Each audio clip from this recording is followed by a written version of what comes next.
عن انس بن مالک قال قال رسول اللہ صلی اللہ علیہ وسلم ان للہ اہلین من الناس قالوا یا رسول اللہ من ہم اہل القرآن اہل اللہ وخاصتہ۔ حاضرین مجلس، اللہ تبارک و تعالیٰ کے بندوں میں سے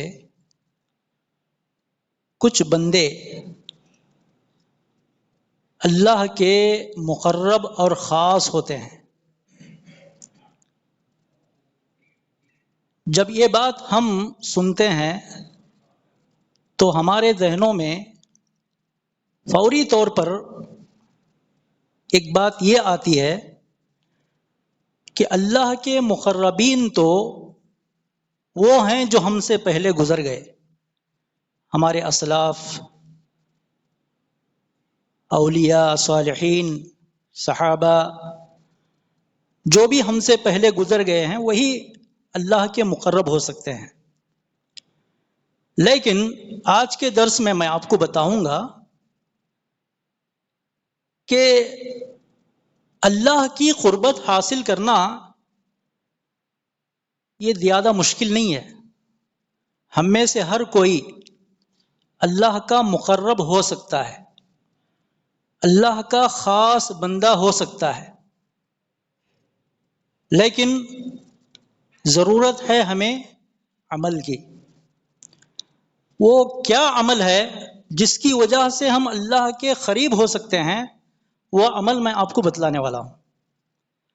قبل اس کے کہ میں اس حدیث کی وضاحت کروں، راوی حدیث کے تعلق سے دو چند باتیں آپ کے سامنے عرض کر دینا مناسب سمجھتا ہوں۔ اس حدیث کے راوی انس بن مالک رضی اللہ تعالی عنہ ہیں۔ یہ وہ صحابی ہیں جنہوں نے رسول اللہ صلی اللہ علیہ وسلم کی 10 سال خدمت کی، اور ان کی ماں نے بطور تحفہ انس بن مالک کو رسول اللہ صلی اللہ علیہ وسلم کی خدمت میں پیش کر دیا۔ جیسا کہ خود انس بن مالک رضی اللہ تعالی عنہ بیان کرتے ہیں، لم يبق رجل ولا امرأة من الانصار الا وقد اتحفك بتحفة واني لا اقدر على ما اتحفك به الا ابني هذا۔ ایک مرتبہ انس بن مالک رضی اللہ تعالی عنہ کی ماں رسول اللہ صلی اللہ علیہ وسلم کی خدمت میں حاضر ہوئیں، خود انس بن مالک کہتے ہیں، اور کہنے لگیں انصار میں سے کوئی مرد اور عورت ایسا نہیں ہے جس نے آپ کی خدمت میں تحفہ پیش نہ کیا ہو، لیکن میں اس بات پر قادر نہیں ہوں کہ آپ کو تحفتاً کوئی چیز دے سکوں، الا ابنی ھذا، مگر میرا یہ بیٹا، اس کو میں بطور تحفہ آپ کی خدمت میں پیش کر رہی ہوں، آپ میرے اس بیٹے سے خدمت لیجئے۔ دیکھیے، دنیا میں والدین کے لیے سب سے بڑی نعمت کیا ہوتی ہے؟ اس کی اولاد۔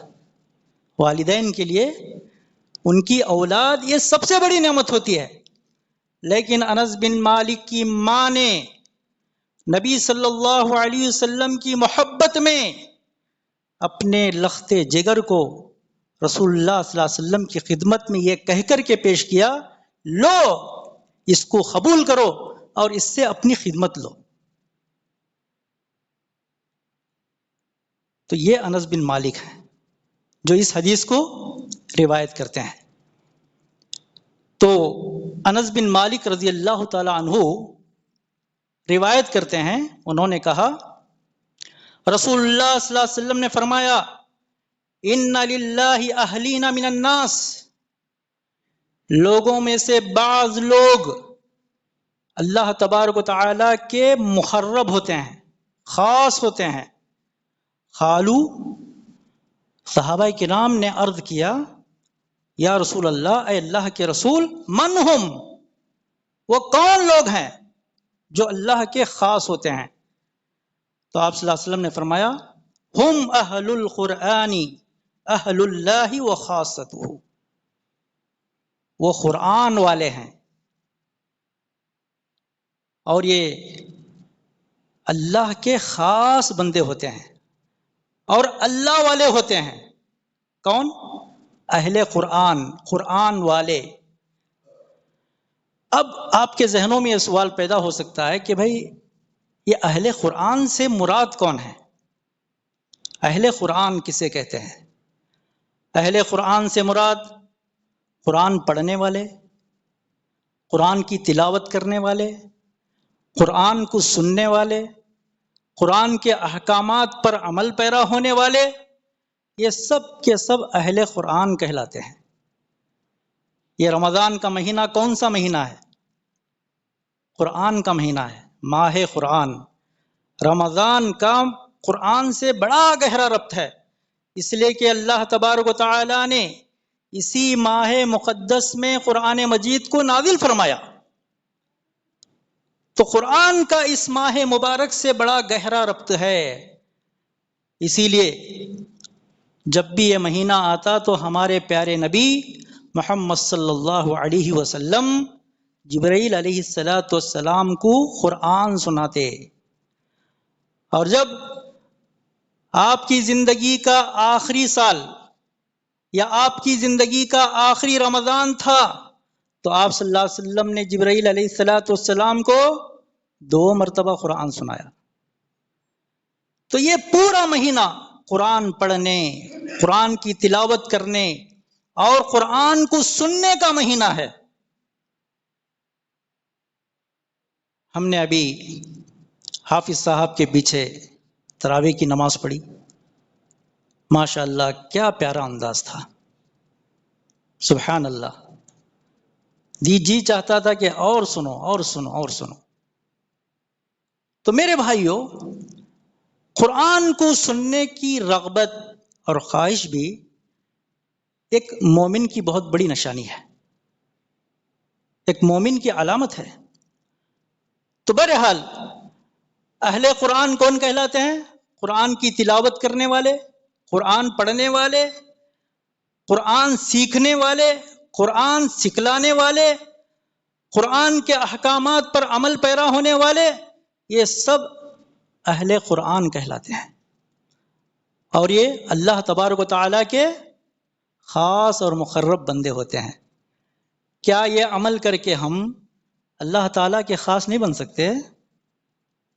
بولو بھائی، بن سکتے ہیں، کوئی مشکل کام نہیں ہے۔ اگر قرآن آپ پڑھنا نہیں جانتے ہیں تو قرآن سیکھیں۔ قرآن سیکھنے کے لیے کوئی عمر نہیں ہوتی، آدمی اپنی اپنے بڑھاپے میں بھی قرآن سیکھ سکتا ہے۔ کوئی ضروری نہیں کہ بچپن میں قرآن سیکھا جائے۔ اگر بچپن میں قرآن نہیں سیکھ سکے تو اس کو ایسے ہی چھوڑ دیا جائے اور اسی حالت میں ہماری موت ہو جائے، ایسی بات نہیں ہے۔ قرآن ہم کبھی بھی سیکھ سکتے ہیں، تو قرآن کو سیکھیے، قرآن کو پڑھیے۔ قرآن پڑھنے میں بڑی برکت ہے۔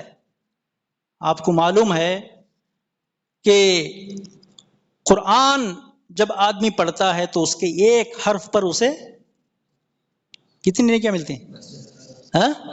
10 نیکیاں ملتی ہیں۔ آپ صلی اللہ علیہ وسلم نے وضاحت کی، میں یہ نہیں کہتا کہ الف لام میم ایک حرف ہے، بلکہ الف ایک حرف ہے، لام ایک حرف ہے، میم ایک حرف ہے۔ اگر کوئی آدمی صدقے دل سے ثواب کی نیت کے ساتھ الف لام میم پڑھ لے تو اس کے میزان حسنات میں 30 نیکیاں لکھی جاتی ہیں۔ تو قرآن کو پڑھنا چاہیے۔ تو میرے بھائیوں، قرآن کی تلاوت کا حکم خود اللہ تبارک و تعالیٰ نے قرآن مجید میں یوں دیا ہے، اتل ما اوحی الیک من الکتاب واقم الصلاۃ ان الصلاۃ تنہی عن الفحشاء والمنکر ولذکر اللہ اکبر واللہ یعلم ما تصنعون۔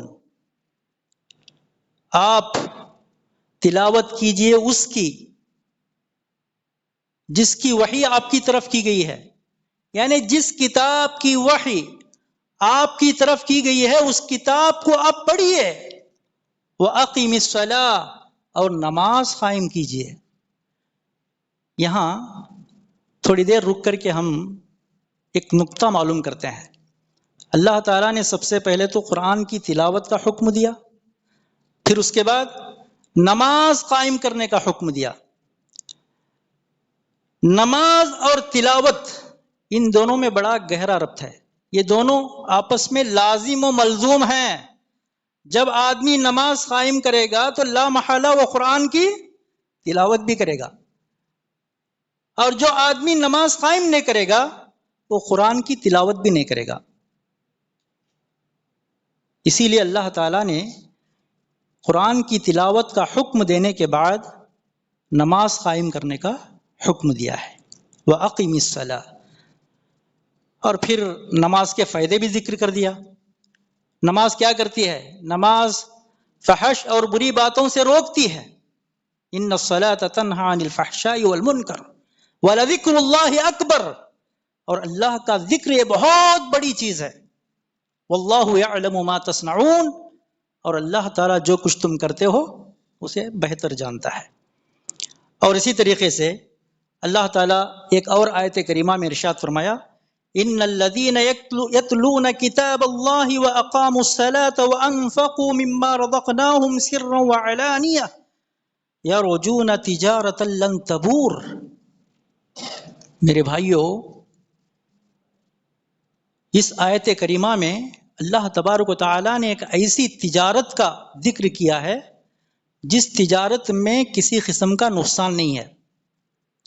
دنیا میں کوئی تجارت ایسی ہے جس میں نقصان نہ ہو؟ بتائیے، ہے کوئی ایسی تجارت کہ جس میں نقصان نہ ہو؟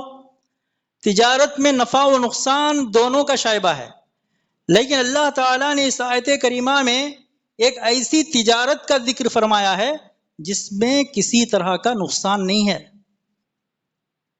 وہ تجارت کیا ہے بھائی؟ تلاوت، اللہ کی کتاب کی تلاوت کرنا، نماز قائم کرنا، اور اللہ تعالیٰ نے جو کچھ مال دے رکھا ہے اس میں سے خرچ کرنا۔ بات سمجھ میں آئی؟ تو اللہ تعالیٰ کے دیے ہوئے مال میں سے جو خرچ کیا جاتا ہے یہ ایسی تجارت ہے کہ اس تجارت میں کسی قسم کا نقصان نہیں ہے۔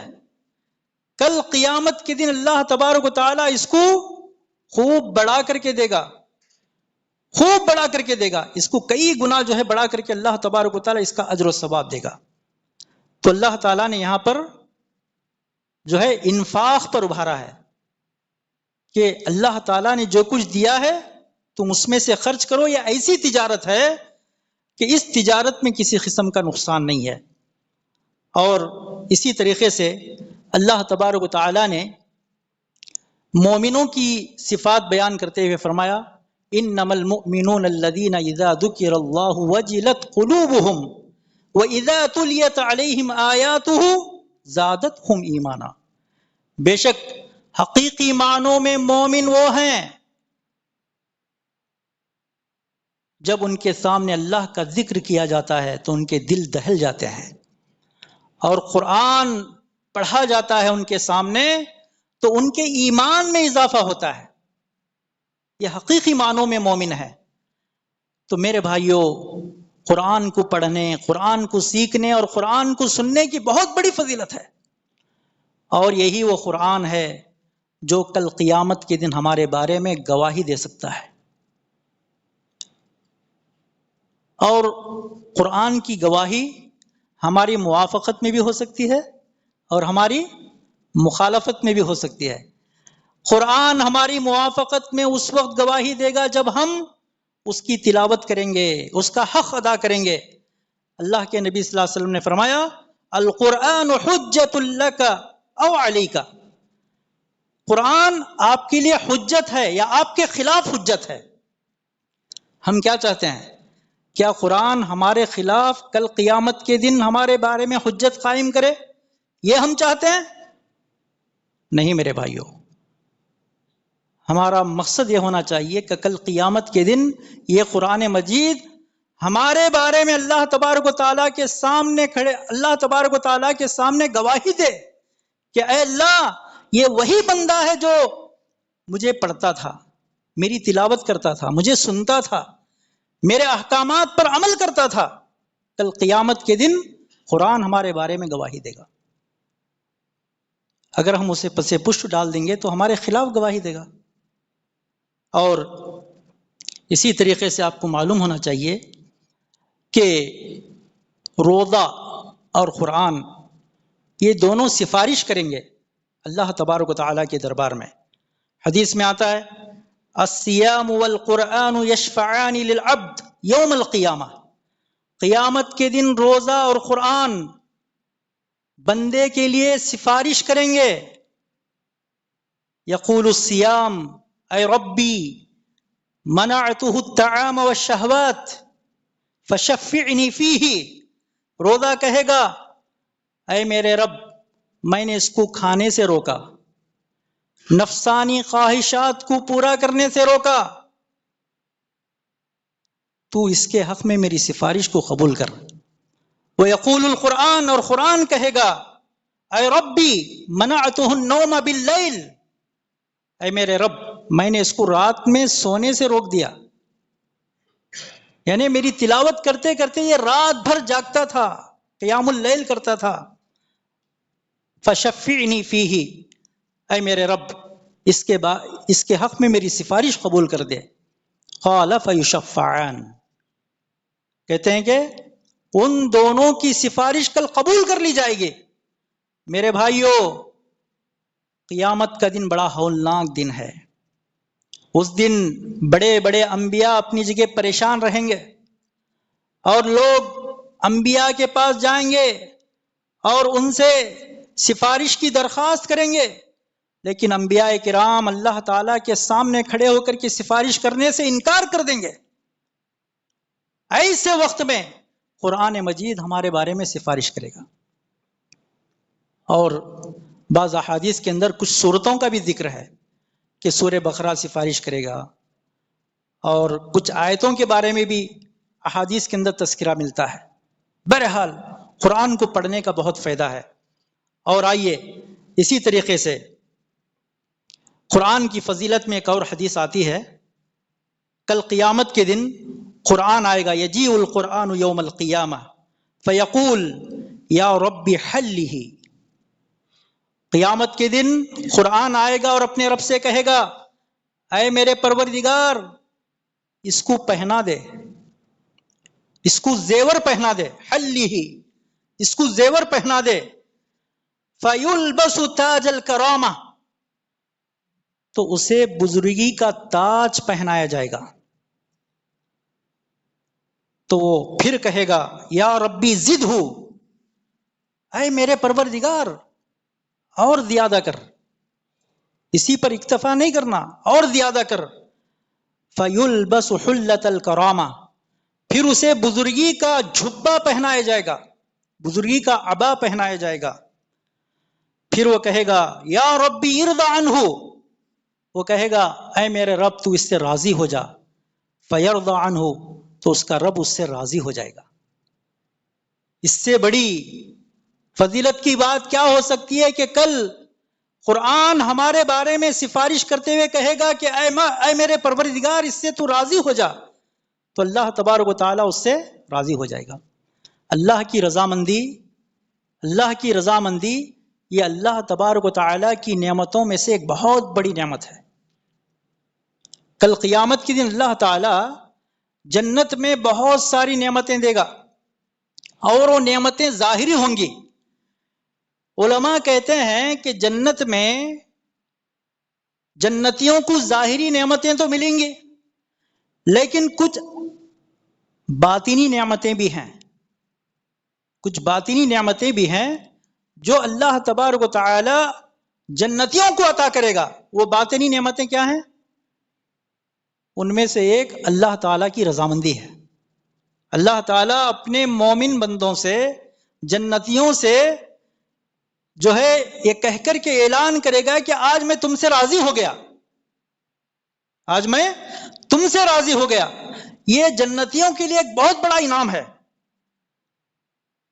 تو قرآن اپنے پڑھنے والوں کے لیے سفارش کرے گا اور اپنے رب سے کہے گا کہ اے میرے پروردگار تو اس سے راضی ہو جا، تو وہ راضی ہو جائے گا۔ پھر اس کے بعد حافظ قرآن سے کہا جائے گا اقرا ورقا، تو قرآن پڑھتا جا اور جنت کے درجوں کو چڑھتا جا۔ تو وہ قرآن پڑھے گا تو ہر آیت کے بدلے میں اس کو ایک نیکی ملے گی۔ تو میرے بھائیوں، اسی طریقے سے ایک اور حدیث میں آتا ہے، اللہ کے نبی صلی اللہ علیہ وسلم فرماتے ہیں من قرأ القرآن وتعلمه وعمل به البس يوم القیامة تاجا من نور ضوءه مثل ضوء الشمس۔ جو قرآن پڑھتا ہے، قرآن سیکھتا ہے اور قرآن پر عمل کرتا ہے تو کل قیامت کے دن اسے نور کا ایک تاج پہنایا جائے گا اور اس کی روشنی سورج کی روشنی کے مانند ہوگی۔ جو تاج اسے پہنایا جائے گا نور کا، اس کی روشنی کیسی ہوگی؟ سورج کی روشنی کے مانند ہوگی۔ وَيُكْسَى وَالِدَيْهِ حُلَّتَانِ لَا يَقُومُ بِهِمَا الدُّنْيَا، اور جو قرآن پڑھتا ہے، قرآن سیکھتا ہے، قرآن کا حافظ بنتا ہے، اس کے والدین کو 2 چادریں پہنائی جائیں گی، اور وہ چادریں اتنی قیمتی ہوں گی کہ پوری دنیا ان چادروں کا مقابلہ نہیں کر سکتی، اتنی قیمتی وہ چادریں ہوں گی۔ تو والدین کو جب وہ چادریں پہنائی جائیں گی تو والدین سوال کریں گے بیما کسینا ھذا، یہ چادریں ہم کو کیوں پہنائی گئی؟ تو ان سے کہا جائے گا بِأَخْذِ وَلَدِكُمُ الْقُرْآنَ، تمہارا بچہ قرآن پڑھتا تھا اور قرآن کا حافظ تھا، تمہارے بچے کے قرآن پڑھنے اور تمہارے بچے کے قرآن کو حفظ کرنے کی وجہ سے آج تمہیں یہ چادریں پہنائی گئی ہیں۔ دیکھیے، ماں باپ اگر اپنے بچوں کو حافظ قرآن بناتے ہیں تو ان کا کتنا بڑا درجہ ہے، کتنی بڑی فضیلت ہے ان کی۔ تو میرے بھائیوں، آپ اپنے بچوں کو قرآن کا حافظ بنائیے۔ کوئی ضروری نہیں کہ بھائی آپ کا بچہ انجینئر بنے اور حافظ قرآن نہ بنے، آپ حافظ بھی بنائیے اور انجینئر بھی بنائیے، حافظ بھی بنائیے اور ڈاکٹر بھی بنائیے۔ آپ عصری علوم سے آراستہ کیجئے اپنے بچوں کو، کوئی بات نہیں، لیکن اس کے ساتھ ساتھ قرآن کو بھی لے کر کے چلیے۔ اور آپ اپنی مسجدوں میں، اپنے اداروں میں ایک ایسا نظام بنائیے کہ آپ کے بچے اگر کالج میں، اسکول میں پڑھ رہے ہوں تو باقاعدہ وہ صبح و شام مسجد میں آ کر کے قرآن حفظ کریں۔ اگر مدرسوں میں بچے 2 سال کے عرصے میں یا 3 سال کے عرصے میں حافظ بنتے ہیں تو کالج پڑھنے والے بچوں کو آپ 6 سال میں حافظ بنائیے، 7 سال میں حافظ بنائیے۔ کیا نہیں کر سکتے ہیں؟ باقاعدہ کر سکتے ہیں۔ یہ فکرہ لے کر کے جائیے آج آپ لوگ کہ ہم اپنے بچوں کو قرآن پڑھائیں گے، قرآن سکھائیں گے، قرآن کا حافظ بنائیں گے انشاءاللہ۔ تو میرے بھائیوں، اسی طریقے سے ایک اور آخری حدیث پیش کر کے میں اپنی بات کو ختم کرتا ہوں۔ قرآن ہی کے تعلق سے اللہ کے نبی نے فرمایا القرآن شافع مشفع وما حل مصدق فمن جعله امامه خاده الى الجنہ ومن جعله خلفه ساقه الى النار۔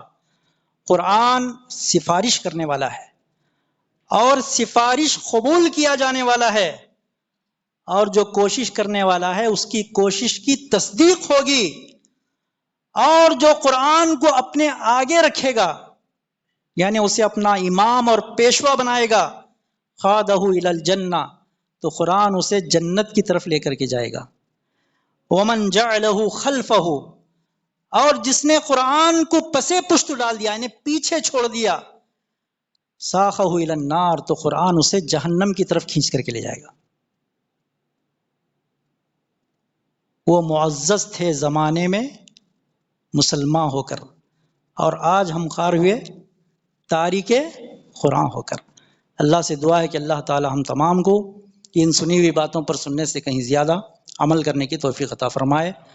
ہم تمام کو قرآن سیکھنے والا، قرآن سکھلانے والا، قرآن پڑھنے والا اور قرآن کے احکامات پر عمل کرنے والا بنائے۔ آمین۔ اقول قولی ھذا استغفر اللہ لی ولکم ولسائر المسلمین وما علینا الا البلاغ۔